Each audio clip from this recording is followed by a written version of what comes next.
is technically a category when you're judging BMI. Is it dangerous, bad for your health? Is the test holiday cover actually promoting something that is not a good idea? Or is it, I think, about accepting who you are and not constantly fighting yourself? Okay, I'd just like to say at the beginning, Susanna, that I think every woman has the right to be proud of her body. Her body is her own business. I totally agree, by the way. I totally agree. You all look fabulous. Okay, so just a minute, though.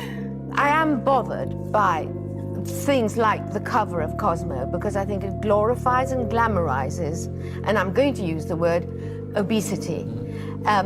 I think that the person looks like they've made a healthy life choice. People see it as that, and they see them as a good role model, and so they would copy that. In the long term, there are going to be problems because fat we all think of as harmless. It isn't. Rebecca, fat is toxic. and Rebecca, let me ask you this.